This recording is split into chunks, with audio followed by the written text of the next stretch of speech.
Hello, beautiful souls, and welcome to a new episode of the Mini Mirror Show.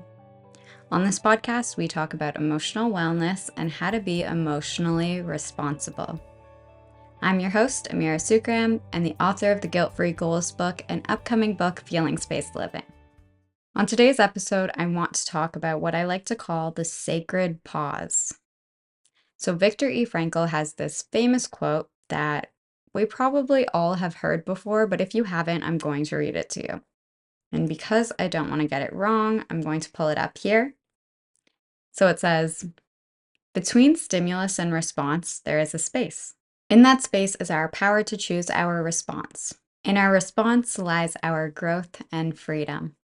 When an emotion happens, it's a stimulus happening that either happens within us, like we're responding to something going on within our minds, or we're responding to a stimuli in the environment. And then we have an emotion. From that emotion, we want to do something right away. So if you feel sad, you might want to cry. If you feel angry, you might want to lash out at somebody. If you feel disappointed, you might want to complain right away. If you feel joy, you might want to smile. And if you feel pleasure, you might want to ... So between stimulus and response, there is a space. And this is the space that I like to call the sacred pause, because when we have an emotional reaction, we have the opportunity to sit with that emotion and understand or perceive it as we will. And in the past 2 episodes, I've talked about different ways that we can tune into our emotions and sit with ourselves by going through our basic needs checklist or leaning on an anchor. So when we have an emotion, we name the emotion, that's emotional literacy. And then we sit with that emotion by having a little chat with ourselves about what we need, basically, and then what we could give ourselves in terms of bringing ourselves back to the present moment. And typically, when we do one of these 2 things, our emotion either subsides or we learn something from it. And when we can learn from our emotions, we're able to respond to them differently.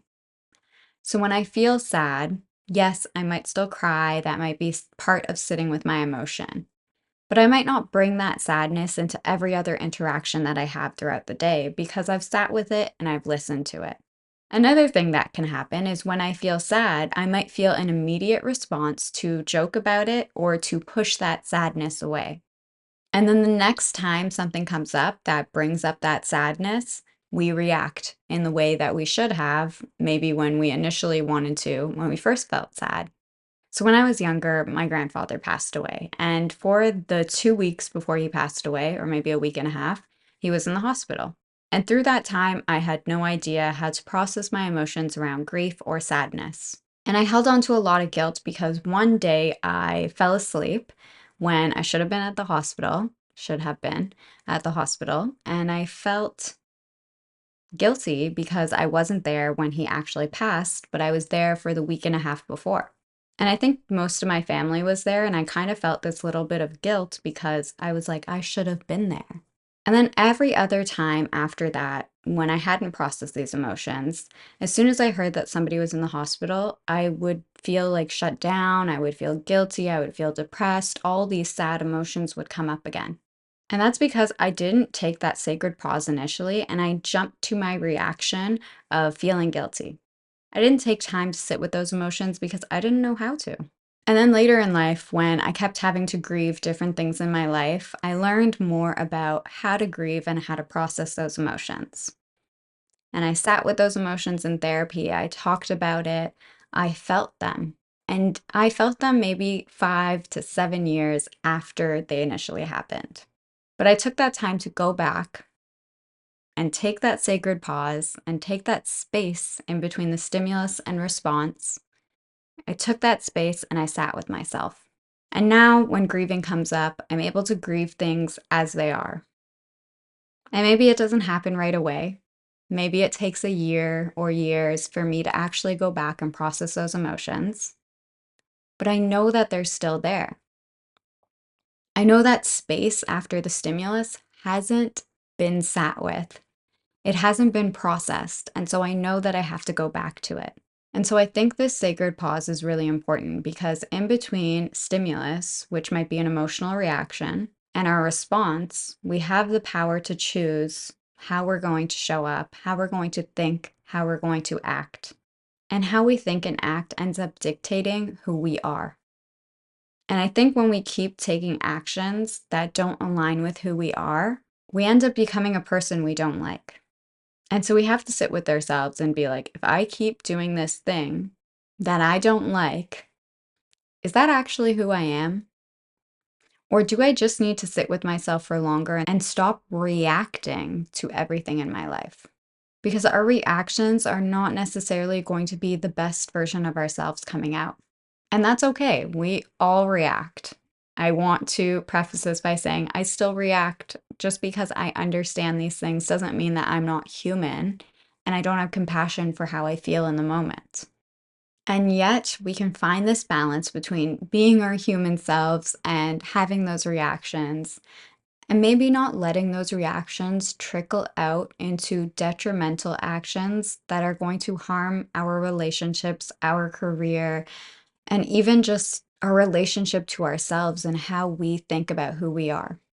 Lastly, I'd like to say that sometimes we do have to react. And when we're in a moment or a situation where our survival is being threatened or we feel unsafe, we might have to react in that moment.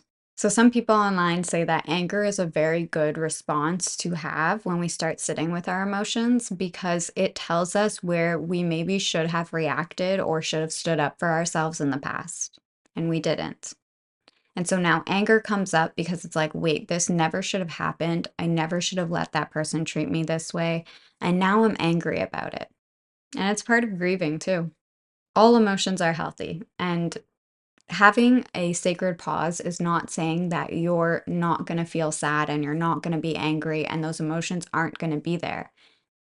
It's about understanding that when we have an emotion, we can sit with that emotion, we could let it be processed, and then we can figure out what we need to do outside of that emotion.